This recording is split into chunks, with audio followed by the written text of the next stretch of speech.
ಬಾಬಾರವರ ಪವಾಡಗಳು ಕೇವಲ ಮಂತ್ರತಂತ್ರಗಳಲ್ಲ, ಅವು ನಮ್ಮ ಬದುಕಿನ ದೃಷ್ಟಿಕೋನವನ್ನು ಬದಲಿಸುವ ಶಕ್ತಿಗಳು.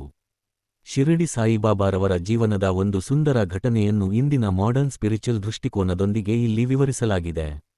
ಸಾಯಿಯ ಪವಾಡ, ಮೇಘನಿಗೆ ಬಂದ ಮಹಾದೇವ. ಬಾಬಾರವರ ಪರಮ ಭಕ್ತನಾದ ಮೇಘ, ಬಾಬಾರನ್ನು ಸಾಕ್ಷಾತ್ ಶಿವನೆಂದೇ ನಂಬಿದ್ದವನು.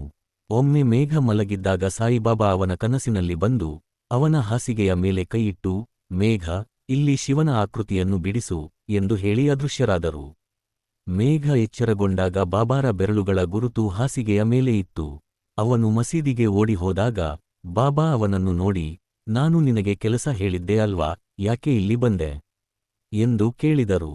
ಅಂದರೆ ಮೇಘನಿಗೆ ಬಿದ್ದ ಕನಸು ಕೇವಲ ಭ್ರಮೆಯಲ್ಲ, ಅದು ಬಾಬಾರವರೇ ಸೃಷ್ಟಿಸಿದ ದೈವಿ ಸಂದೇಶವಾಗಿತ್ತು. ಈಗ ಈ ಕಥೆಯನ್ನ ಸ್ವಲ್ಪ ಮಾಡರ್ನ್ ಸ್ಪಿರಿಚುವಲ್ ವ್ಯೂನಲ್ಲಿ ನೋಡಿದ್ರೆ ಹೇಗಿರುತ್ತೆ?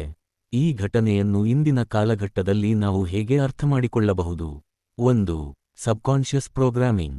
ಆಧುನಿಕ ಆಧ್ಯಾತ್ಮವು ಹೇಳುವಂತೆ, ನಮಗೆ ಹೊರಗಿನ ಪ್ರಪಂಚದಲ್ಲಿ ಸಿಗುವ ಉತ್ತರಗಳಿಗಿಂತ ನಮ್ಮ ಸಬ್ಕಾನ್ಷಿಯಸ್ ಮೈಂಡ್ ಅಡಗಿರುವ ಉತ್ತರಗಳು ಪ್ರಬಲವಾದವು. ಮೇಘನ ಭಕ್ತಿ ಎಷ್ಟು ಗಾಢವಾಗಿತ್ತೆಂದರೆ, ಬಾಬಾ ಅವನ ಕನಸಿನ ಮೂಲಕವೇ ಸಂವಹನ ನಡೆಸಿದರು. ಪಾಠ: ನಾವು ಯಾವುದನ್ನು ತೀವ್ರವಾಗಿ ನಂಬುತ್ತೇವೆಯೋ ಅದು ನಮ್ಮ ಜೀವನದ ವಾಸ್ತವವಾಗುತ್ತದೆ. 2. ಗುರು ಆಸ್ ಎ ಕನೆಕ್ಷನ್. ಇಂದಿನ ತಂತ್ರಜ್ಞಾನದ ಭಾಷೆಯಲ್ಲಿ ಹೇಳುವುದಾದರೆ, ಬಾಬಾ ಇಲ್ಲಿ ಒಂದು ರಿಮೋಟ್ ಸರ್ವರ್ ತರಹ ಕೆಲಸ ಮಾಡಿದರು. ಅವರು ಶಾರೀರಿಕವಾಗಿ ಮಸೀದಿಯಲ್ಲಿದ್ದರೂ ಮೇಘನ ಮನಸ್ಸಿನೊಳಗೆ ಪ್ರವೇಶಿಸಿದರು. ಇದು ಆಧುನಿಕ ಕ್ವಾಂಟಮ್ ಭೌತಶಾಸ್ತ್ರದ ಕ್ವಾಂಟಮ್ ಎಂಟ್ಯಾಂಗಲ್ಮೆಂಟ್ ತತ್ವದಂತೆ, ಎರಡು ವಸ್ತುಗಳು ಎಷ್ಟೇ ದೂರವಿದ್ದರೂ ಒಂದಕ್ಕೊಂದು ಸಂಪರ್ಕದಲ್ಲಿರಬಲ್ಲವು. 3. ಅಮೋಷನ್ ಓವರ್ ಫಾರ್ಮ್.